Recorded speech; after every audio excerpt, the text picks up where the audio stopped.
Okay, what's going on, everybody? My name is Mangg. Welcome back to Mangg Plays the Best Games of All Time with Sam and Max Hit the Road. This is a point-and-click adventure game from LucasArts. Yes, if you can't tell, they pretty much dominated point-and-click adventure games during the 90s. That's what they did.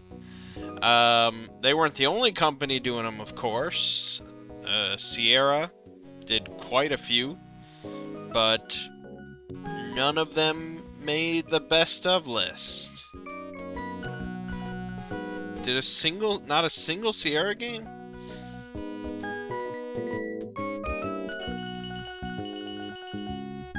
Oh, okay. Two did. Neither one is an adventure game, though. One is Half-Life. Yes, that's correct. The original Half-Life was not published by Valve, they just developed it. And the other one was Homeworld, which was a RTS. So yeah, despite sort of inventing the graphical adventure genre, with like Mystery House and all that, and having King's Quest, Space Quest, Police Quest, Quest for Glory, Leisure Suit Larry. I think Torrance Passage also was one. I mean, yeah, they did a lot of adventure games, but apparently none quite good enough. Sad.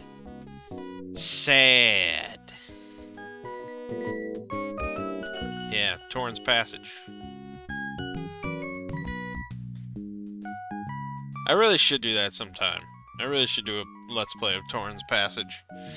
Because that was Al Lowe's, like, other point-and-click adventure game that he did.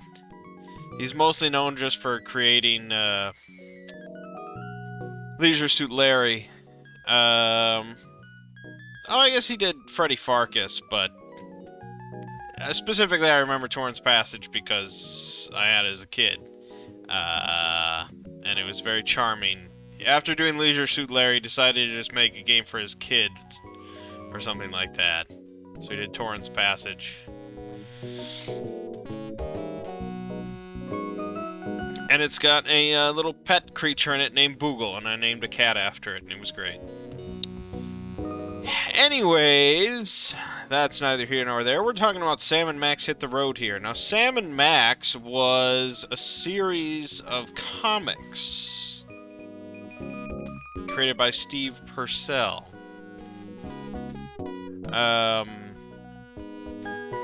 So those comics started in '87.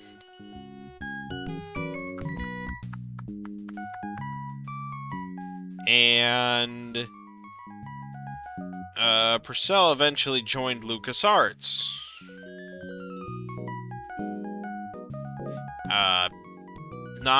I mean, as a game designer, yeah, but not really to make a Sam and Max game or anything. But eventually,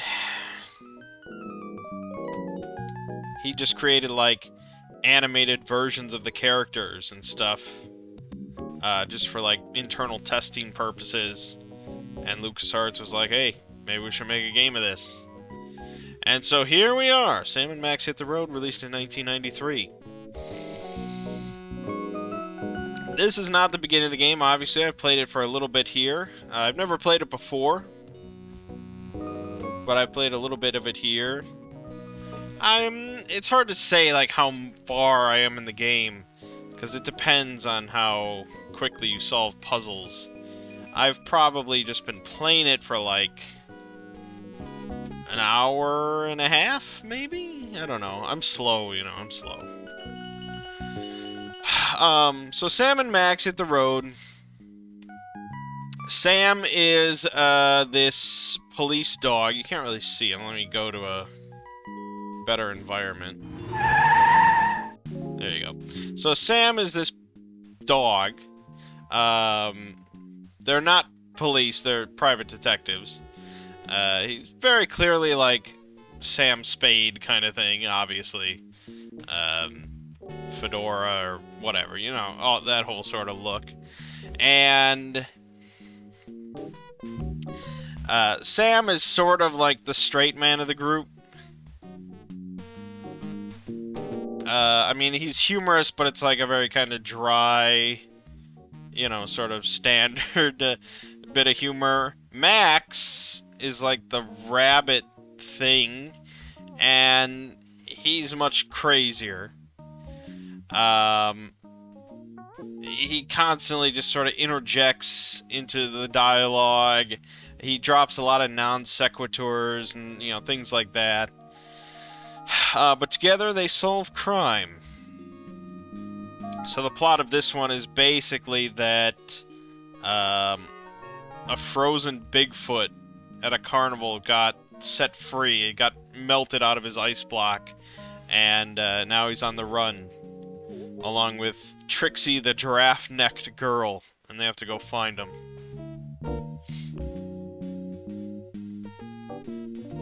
So, yeah, I mean, in a lot of ways, just standard LucasArts point-and-click adventure game.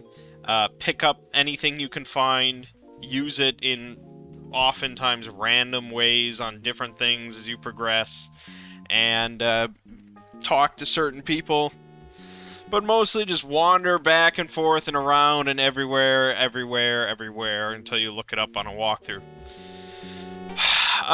So the good parts of the game. For one, the graphics, the music, the art style, all of that classic LucasArts stuff. It's great. The humor, it depends. I find the humor in Monkey Island games tend to be more universal. But maybe it's just because I like it. Whereas I feel like it here, it's kind of hit or miss. I did think so far there has been some funny bits. And it's a much more adult humor than the Monkey Island games. Like in the intro bit, they like decapitate this like robot, and they leave this like tied up girl just sitting there, still tied up, as they drive off in their car and stuff. There's talk of guns. There's talk of death. There's a character you encounter who swears like every other sentence, and they bleep it out. There's also a lot of fourth wall breaks, like a lot of them. They'll continually sort of reference that they're in a video game. The guy with the swearing bleeped out, where it's all like asterisks and exclamation points and stuff, they sort of like poke fun at that. You know, there's all sorts of stuff like that. So, you know, it depends on your humor level, fourth wall breaks. It depends on your humor level for non sequiturs from Max. Like, some of it's really just random shit that he just interjects. So it depends on how you feel about that.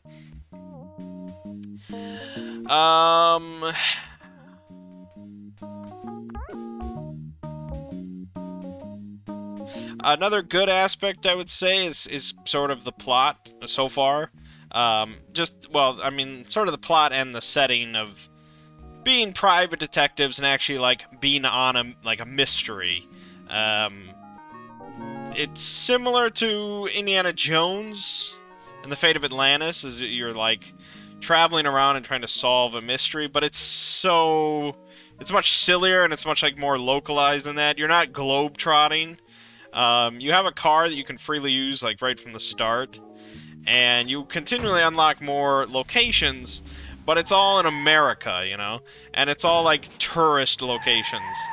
So you have, like, different fast food places, or different, like, diners. You've got, like, the World of Fish, the world's largest ball of twine, the carnival, what is this, Gator World or something? You know, so it's stuff like that. Whereas Indiana Jones is like you're traveling to Vienna, or you're traveling to, you know, um, where are the Aztec pyramids, you know, stuff like that. It's played much more serious than this. We're just, it's like, it's basically like a goofy movie. Yeah, Gator Golf. Yeah. So that's all pretty good. And all that combined, you know, most people that are really into point-and-click adventure games from the 90s can and will overlook any sort of bad aspects. Bad aspects, I would say, primarily the speed of the game, and just, like, the speed of traversal, and just, in general, like, quality of life features. This game could desperately use a fucking remaster. Like, seriously. For one, your actual movement speed of Sam is atrocious. I mean, in a small interior location, it's not too bad. But, like, when you go to the fucking ball of twine, and you want to go into the building here, you have to physically just click on it, and slowly he'll walk all the way over. I mean, this is terrible. Curse of Monkey Island, the third game, also has somewhat big locations sometimes where it's kind of slow. But in that game, you can just double-click on where you want to go across the map, and you'll just fast travel there. And it's perfect. This game could desperately use that.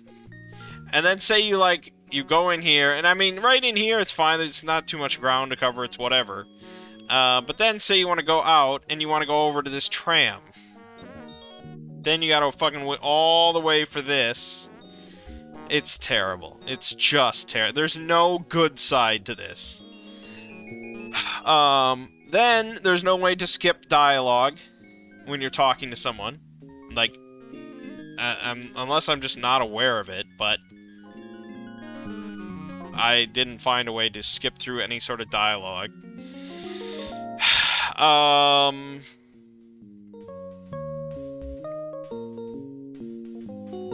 And yeah, there's you can't skip through anything. You can't skip through any animation, and nothing. And there was a puzzle with like this tunnel of love, where you had to like you had to go through the tunnel of love. You had to shine your flashlight onto the wall, onto this electrical panel, and then you had to go back in your inventory to get a different item in order to use on the electrical panel once it was lit up. And if you fucked that up, or if you were a little too slow or whatever, you had to get out of the tunnel of love, so you had to go through the whole animation of that.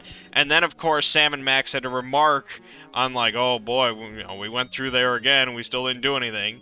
And then you had to click on the tunnel of love boat thing again, and Sam and Max had to make another comment, being like, oh, are you ready to go on tunnel of love again? And then they get in it, and then you have to hope that you get it all right so you can go through.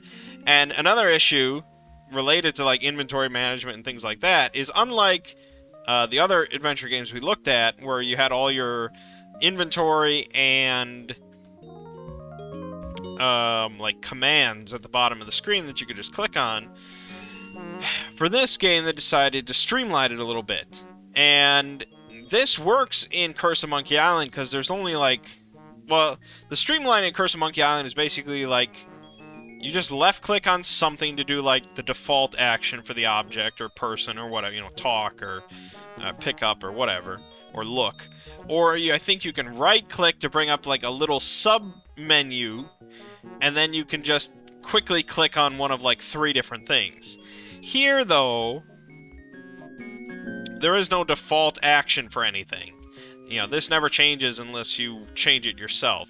So you right-click to cycle through the different things you can do to anything. So, this is the walking, then you've got looking, then you've got pick up, then you've got talking, then you've got use, and then you have whatever item you have currently, like, selected. So in this case I had Max selected, but if I did this, then that would be part of the cycle there. And so it ends up being far more annoying instead of just clicking on, like, pick up. You know, boom. you have to, like, okay, let me cycle, and then if you fuck up, there's no way to go back in the cycle, you gotta go all the way, and it's just, yeah, it's not great. The other thing I think with the remaster is that all the graphics are fairly fuzzy and low res. I think, much like the Day of the Tentacle remaster, everything could just use a bump up.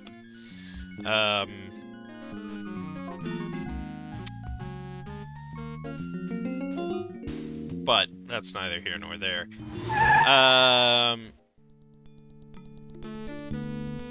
But I'm not really sure who owns Sam & Max at this point, because Telltale did a series on Sam & Max.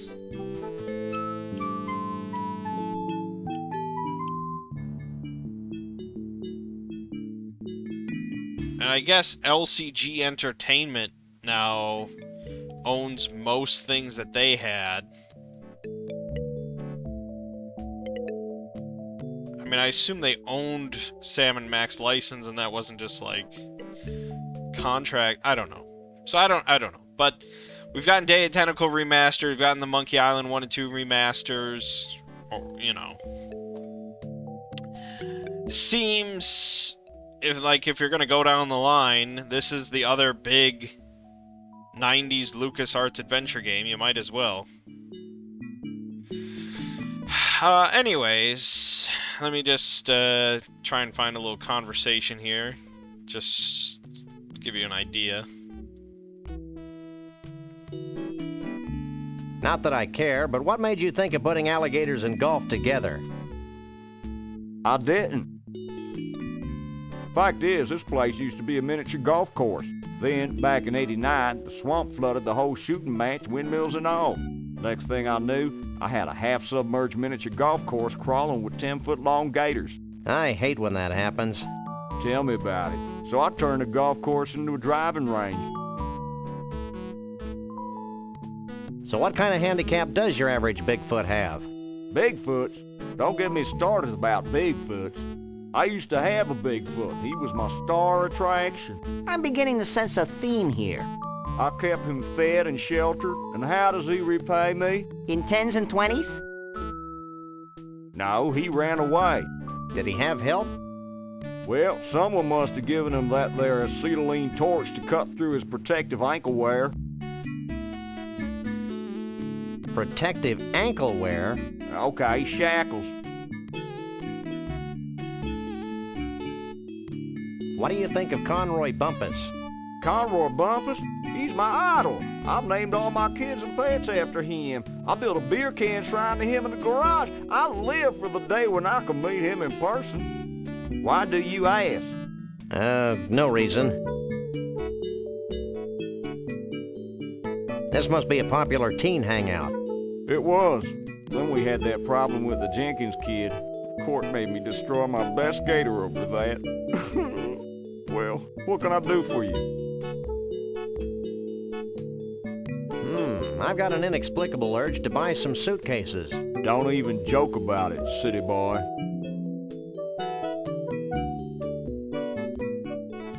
He reminds me of, It reminds me of the guy from the Vice City, like, talk radio. The guy that was just, like, obsessed with Florida.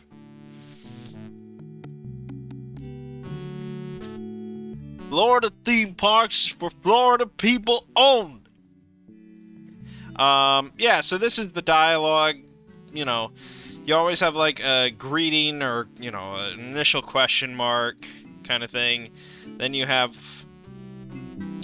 I don't know what the exclamation point exactly is. And then the duck always just seemed to be like some random topic, you know, that just doesn't have anything to do with anything. And then if you have any, like, plot-related questions or, you know, things you can bring up, those will show up. Don't go anywhere. That's Where would I go? what it be.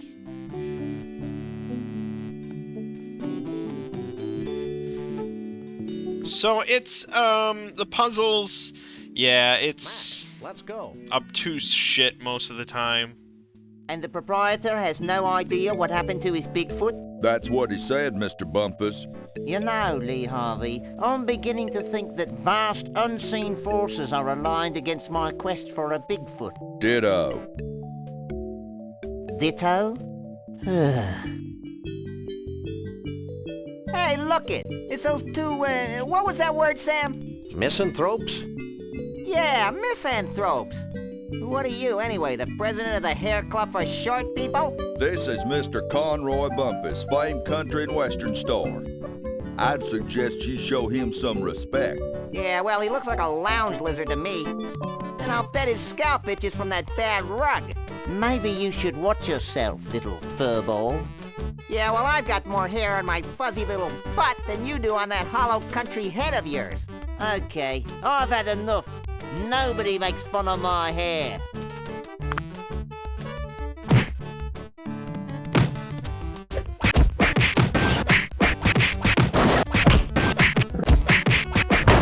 Hold still, you flea-bitten polecat.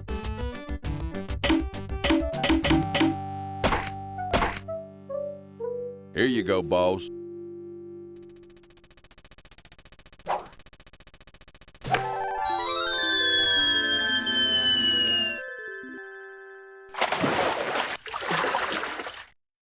What a jerk. It's a nice 5-iron, though. 4! Yeah, so it's kind of like Ren and Stimpy, you know? Like, it's definitively a cartoon, but there's, like, an adult edge to it.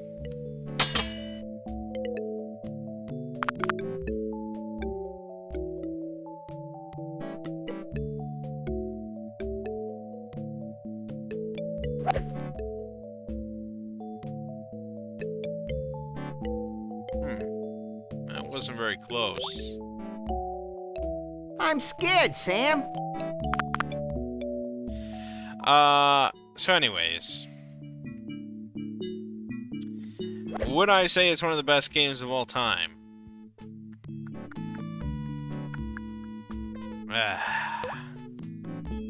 If you can look past all the issues,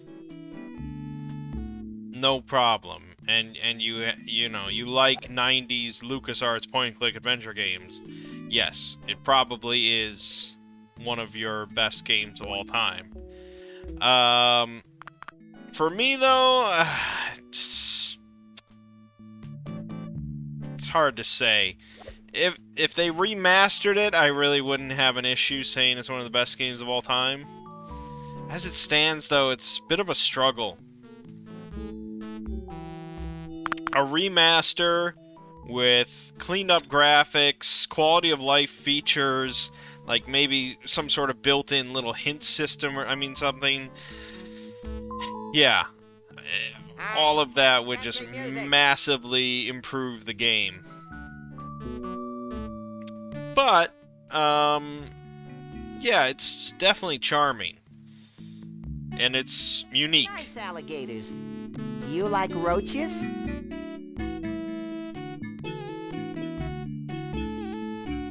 It's definitely unique in tone and in setting and characters. There's not a whole lot out there like this, especially of this caliber. So, it's definitely worth playing if you like point-and-click adventure games. But, hard to say I'm one of the best games of all time. 4! Maybe a no vote.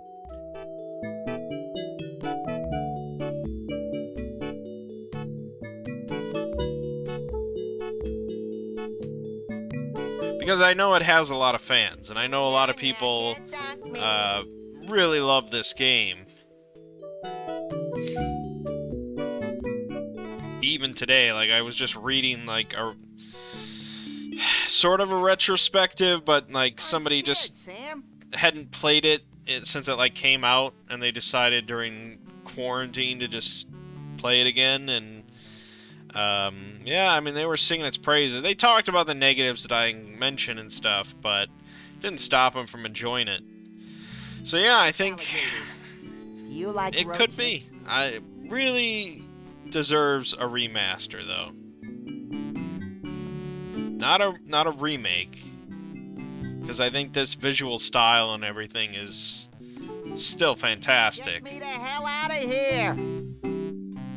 Compared to, like, the special editions of Monkey Island 1 and 2 that just look like ass to me. This could still really hold up if they could just clean it, you know? Get me the hell out of here! Yeah. There we go.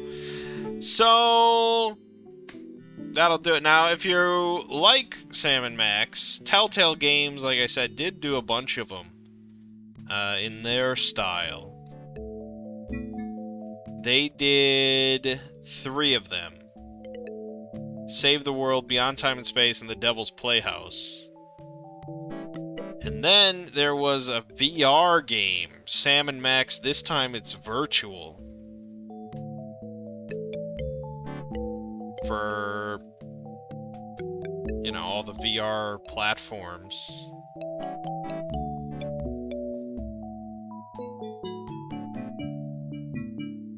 That seems to have not gotten great reviews, though.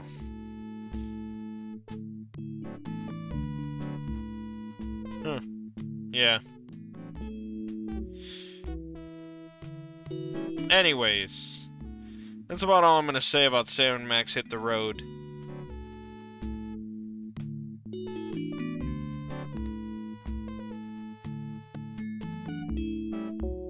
Good, you know, definitely good, possibly great, possibly one of the best of all time, but also definitely need a remaster.